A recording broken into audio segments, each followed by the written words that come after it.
Chapter 2, Jonathan Harker's Journal, continued. 5 May.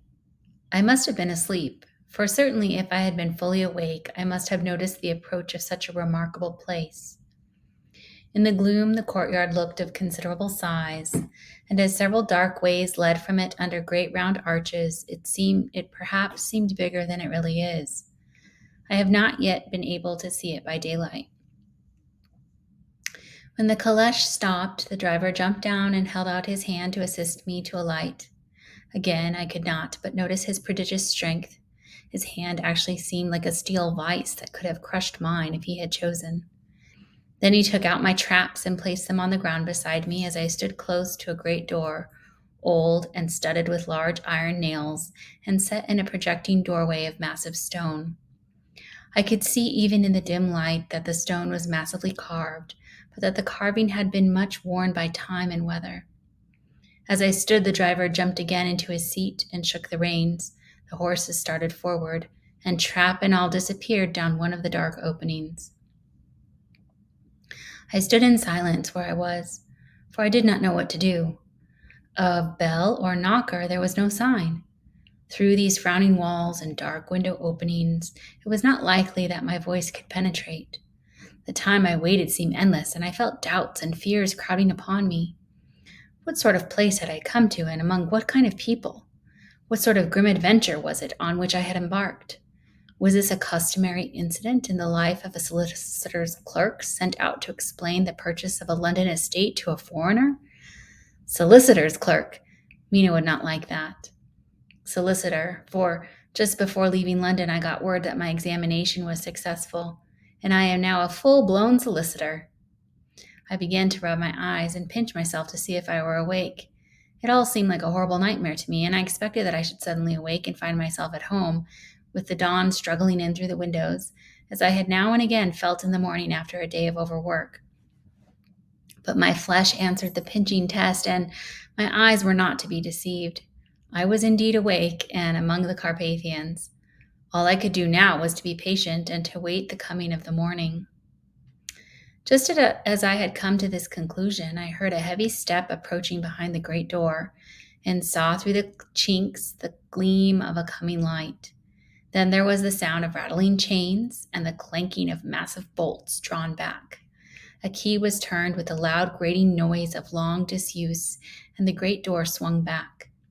Within stood a tall old man, clean-shaven save for a long white mustache, and clad in black from head to foot, without a single speck of color about him anywhere.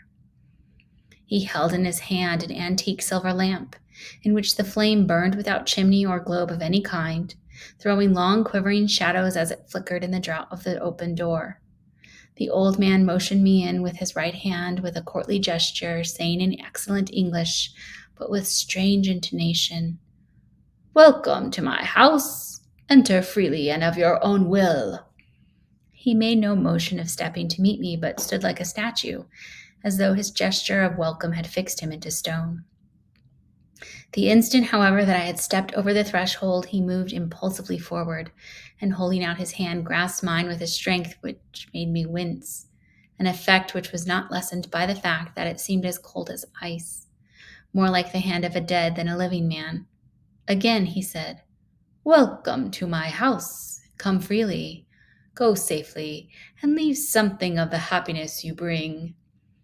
The strength of the handshake was so much akin to that which I had noticed in the driver, whose face I had not seen, that for a moment I doubted if it were not the same person to whom I was speaking. So to make sure, I said interrogatively, "Count Dracula?"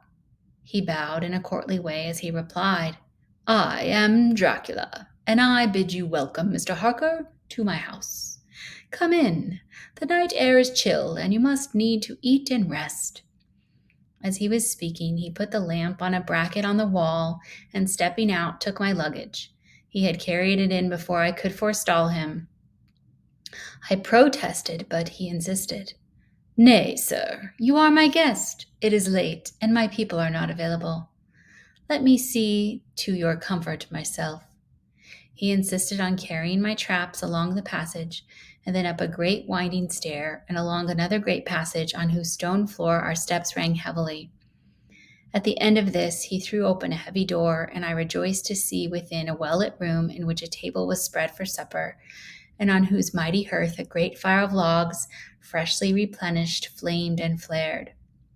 The Count halted, putting down my bags, closed the door, and crossing the room, opened another door, which led into a small octagonal room lit by a single lamp, and seemingly without a window of any sort. Passing through this, he opened another door, and motioned me to enter. It was a welcome sight, for there was a great bedroom well lighted and warmed with another log fire, also added to but lately, for the top logs were fresh, which sent a hollow roar up the wide chimney.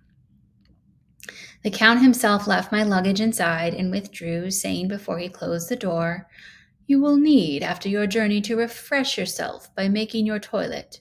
I trust you will find all you wish. When you are ready, come into the other room, where you will find your supper prepared." The light and warmth and the Count's courteous welcome seemed to have dissipated all my doubts and fears. Having then reached my normal state, I discovered that I was half famished with hunger, so making hasty a toilet, I went into the other room. I found supper already laid out. My host, who stood on one side of the great fireplace, leaning against the stonework, made a graceful wave of his hand to the table and said, "I pray you, be seated, and sup how you please. You will, I trust, excuse me that I do not join you, but I have dined already, and I do not sup." I handed to him the sealed letter which Mr. Hawkins had entrusted to me. He opened it and read it gravely. Then, with a charming smile, he handed it to me to read. One passage of it, at least, gave me a thrill of pleasure. "I must regret that an attack of gout, from which malady I am a constant sufferer, forbids absolutely any traveling on my part for some time to come. But I am happy to say I can send a sufficient substitute, one in whom I have every possible confidence. He is a young man full of energy and talent in his own way, and of a very faithful disposition. He is discreet and silent, and has grown into manhood in my service. He shall be ready to attend on you when you will during his stay, and shall take your instructions in all matters." The Count himself came forward and took off the cover of a dish, and I fell to at once on an excellent roast chicken. This, with some cheese and a salad, and a bottle of old Tokay, of which I had 2 glasses, was my supper. During the time I was eating it, the Count asked me many questions as to my journey, and I told him by degrees all I had experienced. By this time I had finished my supper, and by my host's desire had drawn up a chair by the fire and begun to smoke a cigar which he offered me. At the same time excusing himself that he did not smoke, I had now an opportunity of observing him, and found of a very marked physiognomy.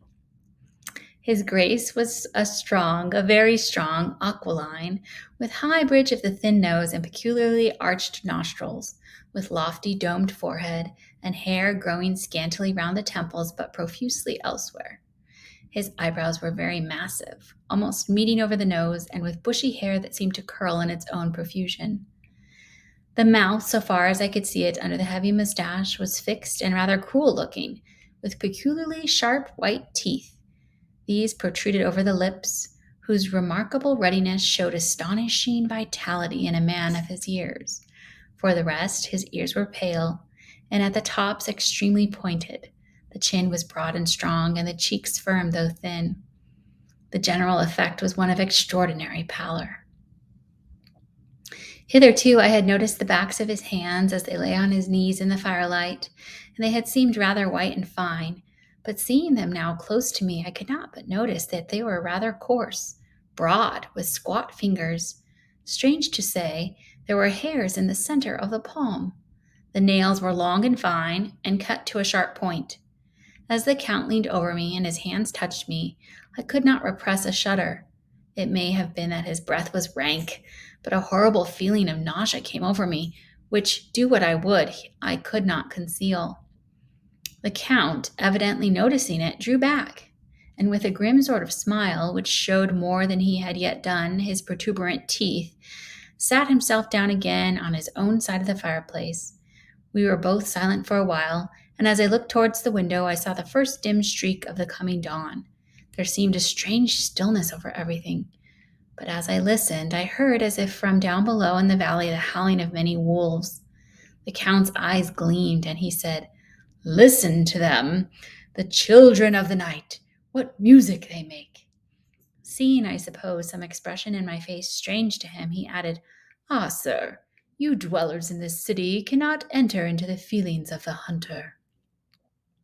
Then he rose and said, "But you must be tired. Your bedroom is all ready, and tomorrow you shall sleep as late as you will. I have to be away till the afternoon, so sleep well and dream well." With a courteous bow, he opened for me himself the door to the octagonal room, and I entered my bedroom. I am all in a sea of wonders. I doubt, I fear, I think strange things which I dare not confess to my own soul. God keep me, if only for the sake of those dear to me.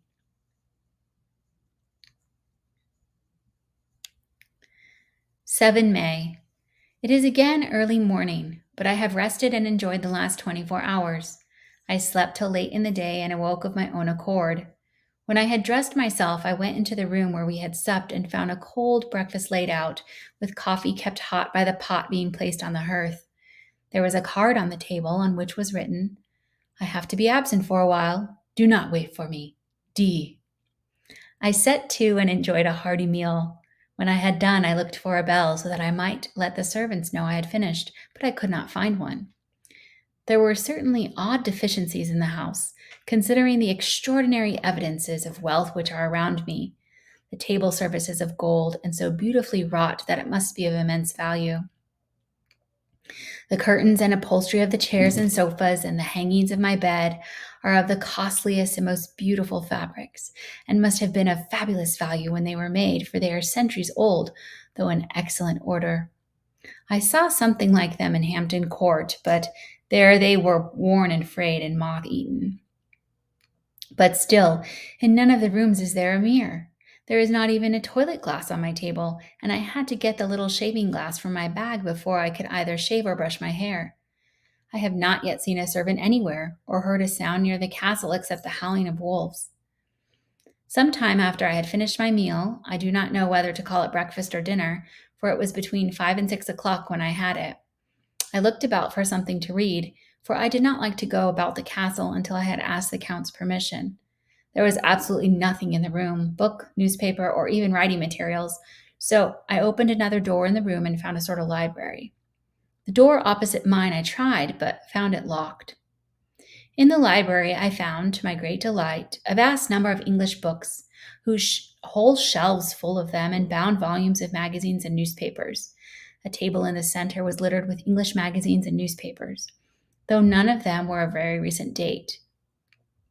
The books were of the most varied kind: history, geography, politics, political economy, botany, geology, law, all relating to England and English life and customs and manners. There were even such books of reference as the London Directory, the Red and Blue Books, Whitaker's Almanac, the Army and Navy List, and it somehow gladdened my heart to see it, the Law List.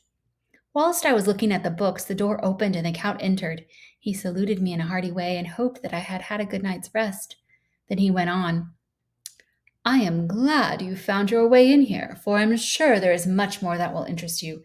These companions," and he laid his hand on some of the books, "have been good friends to me, and for some years past, ever since I had the idea of going to London, have given me many, many hours of pleasure.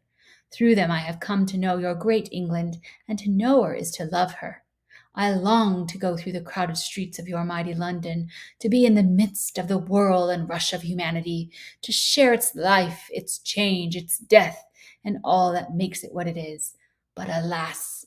As yet I only know your tongue through books. To you, my friend, I look that I know it to speak." "But, Count," I said, "you know and speak English thoroughly." He bowed gravely.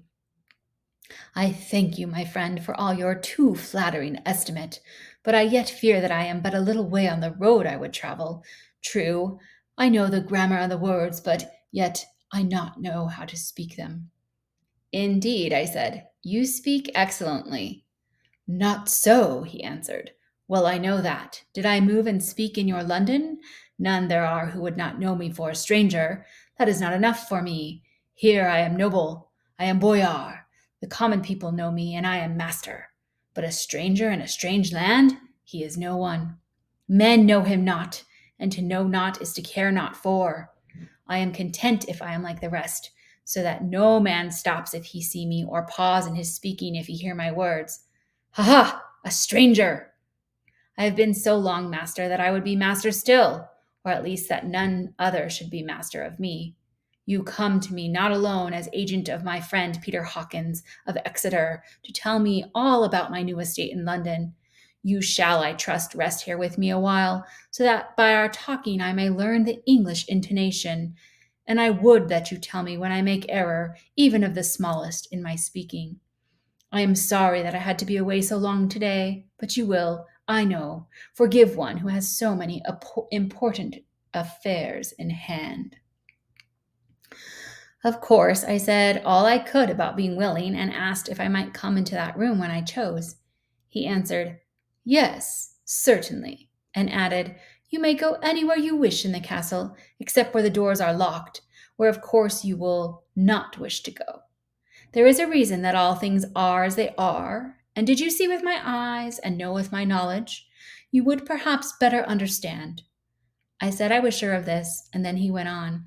"We are in Transylvania, and Transylvania is not England. Our ways are not your ways, and there shall be to you many strange things. Nay, from what you have told me of your experiences already, you know something of what strange things there may be." This led to much conversation, and as it was evident that he wanted to talk, if only for talking's sake, I asked him many questions regarding things that had already happened to me or come within my notice. Sometimes he sheered off the subject or turned the conversation by pretending not to understand, but generally he answered all I asked most frankly. Then, as time went on and I had got somewhat bolder, I asked him of some of the strange things of the preceding night, as for instance, why the coachman went to the places where he had seen the blue flames.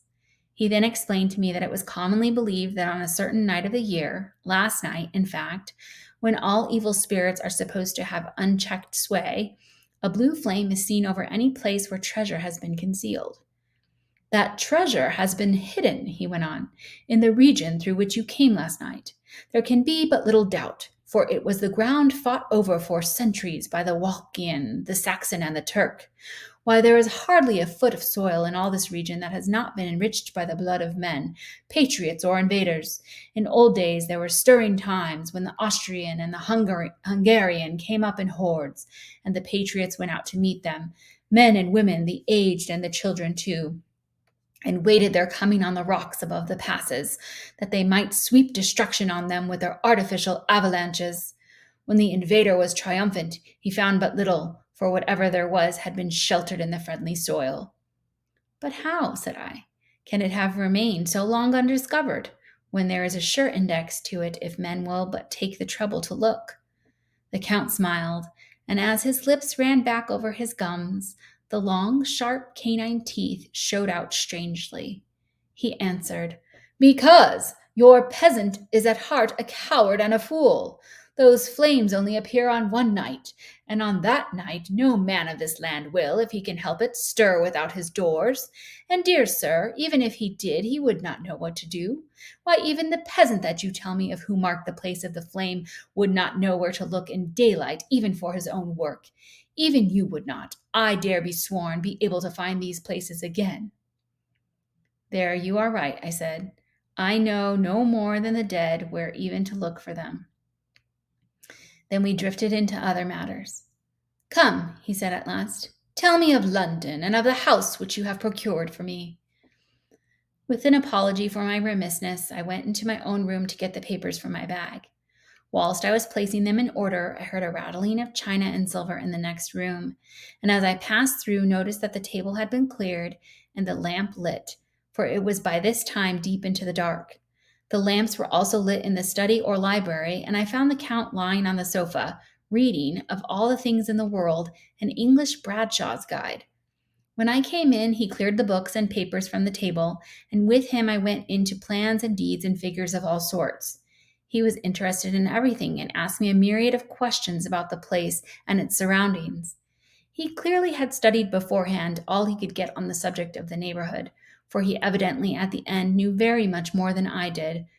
When I remarked this, he answered, "Well, but my friend, is it not needful that I should?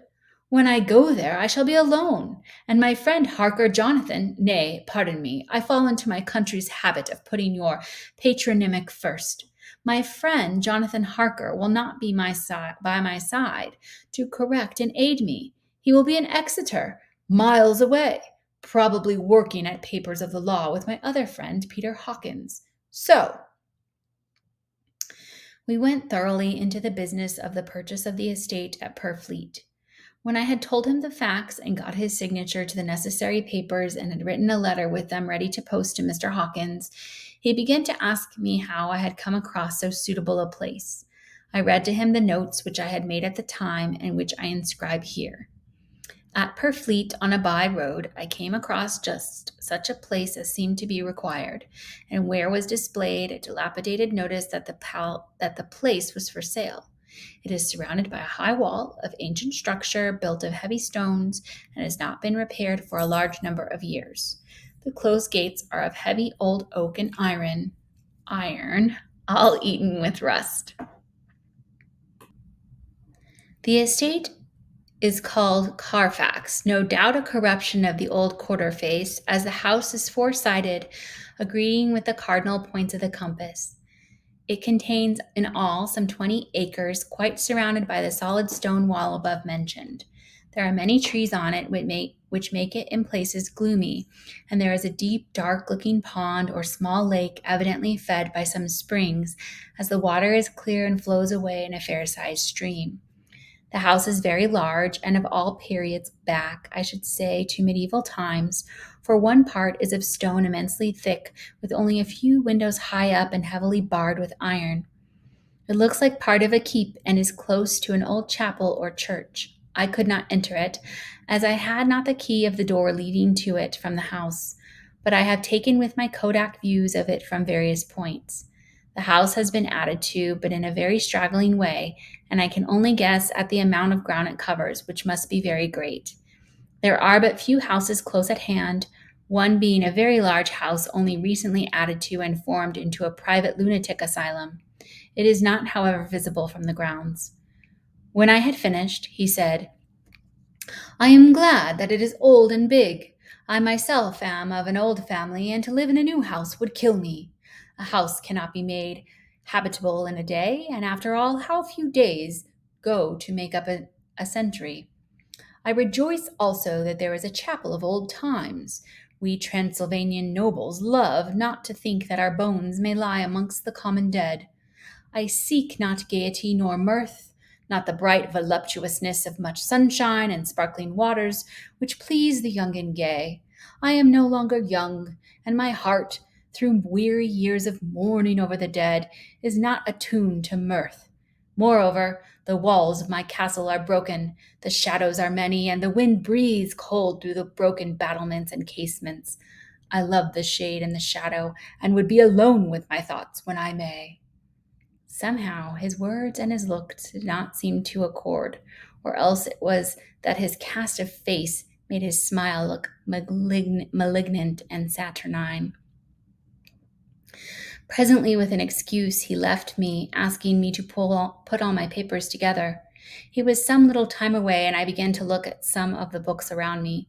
One was an atlas, which I found open naturally at England, as if that map had been much used. On looking at it, I found in certain places little rings marked, and on examining these, I noticed that one was near London on the east side, manifestly where his new estate was situated. The other two were Exeter and Whitby on the Yorkshire coast. It was the better part of an hour when the Count returned. "Aha!" he said. "Still at your books? Good. But you must not work always. Come, I am informed that your supper is ready." He took my arm, and we went into the next room, where I found an excellent supper ready on the table. The Count again excused himself, as he had dined out on his being away from home. But he sat as on the previous night and chatted whilst I ate. After supper I smoked, as on the last evening, and the Count stayed with me, chatting and asking questions, on every conceivable subject, hour after hour. I felt that it was getting very late indeed, but I did not say anything, for I felt under obligation to meet my host's wishes in every way. I was not sleepy, as the long sleep yesterday had fortified me, but I could not help experiencing that chill which comes over one at the coming of the dawn, which is like, in its way, the turn of the tide. They say that people who are near death die generally at the change to the dawn or at the turn of the tide. Anyone who has, when tired and tied as it were to his post, experienced this change in the atmosphere can well believe it. All at once we heard the crow of a cock coming up with preternatural shrillness through the clear morning air.